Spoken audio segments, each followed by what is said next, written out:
Let's now switch the conversation a bit about a lot of initiatives. Obviously, you have a podcast. You've spoken on TEDx, but also you're involved in a lot of women empowerment groups. Tell us about that transition of yourself becoming a thought leader alongside your active investment and being a broker, but also becoming a thought leader in the space and helping other women in real estate investing and other topics.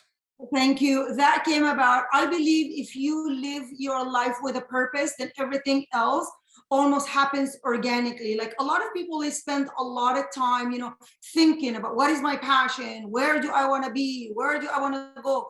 I'm a big believer is that you have to do something while you're asking these questions, because then the road will start opening and then things will start, you'll start seeing where you need to head or what happens. When I was helping real estate investors, and I've helped thousands of real estate investors, there was a time, it was in about 2020, almost end of 2016, beginning of 2017, where I had a few things in my life happen where it got me to almost direct my focus to help more women.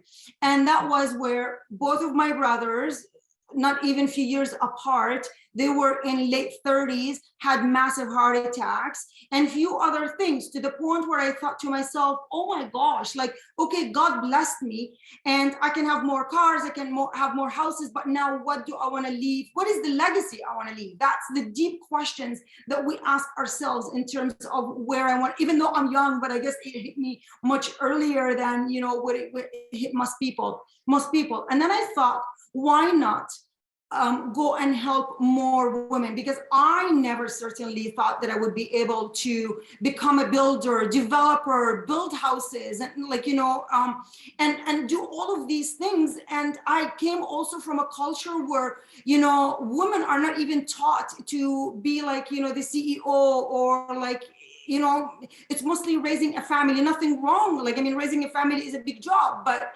not necessarily a businesswoman. I thought to myself, if I can do it, and if I'm able to help some of the women around me, I'm going to just, see if other women want it. That's when I went out and I asked who wants to learn. And I'm going to put together maybe 20 women, and 20 women became 50, and 50 became 100. I had booked a hotel room downtown Toronto, and the morning of the event in 2018, I had women lined up all the way down on the street, and we couldn't really house them. So I knew there was a demand. The next year it went from 100, actually it was 109, because they allowed me to put 9 more women, to over 500. And my plan was for 2019 to have a 1,000 woman event, but we got hit by COVID, and I did not do anything then. But really, it's more or less is that women are very, very, like, look at Eva sitting beside you. She's gorgeous, smart, and she's capable. And I'm sure, you might have a sister, or you might have a mother, or you might have a girlfriend. They're all very capable, but they have to believe in themselves that they can do it.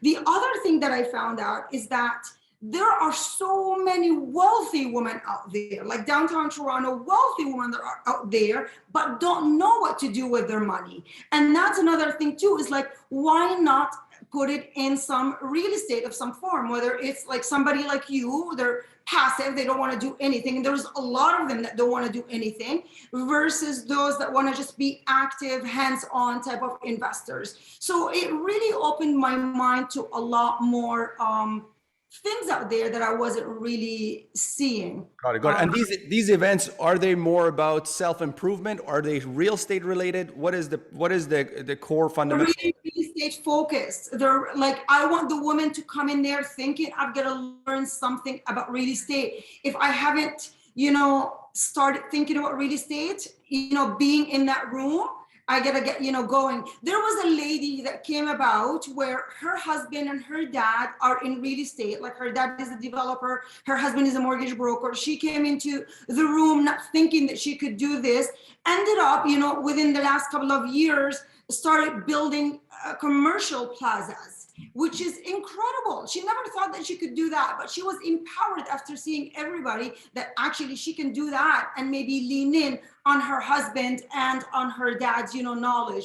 And she was able to do this. So there's, or maybe for women that have, 3 or 5 properties that want to get into development like me, or maybe multifamily, which has been a very sexy topic that everybody wants to be in multifamily, which I know you both are in multifamily. So that's what that was about. Yes, there is a little bit of mindset, but it's mostly real estate focused. And then you're like part of this, you're in with a bunch of other women, you're all talking, you're learning, you're creating this tribe of people, you feel supported, you feel empowered. There's all different kinds of things. And then people really can take off from there. It's incredible because you have somebody to hold your hand in every direction that you go, right? 100%. And the relationships, like there's a lot of women that met other women that are doing deals with and so on and so forth. So it's exponential, greatness that happens from one saying, let's put these ladies together. And that's cool that there was a lineup. I remember the first time we spoke, you told me that story. That's really cool. Amazing.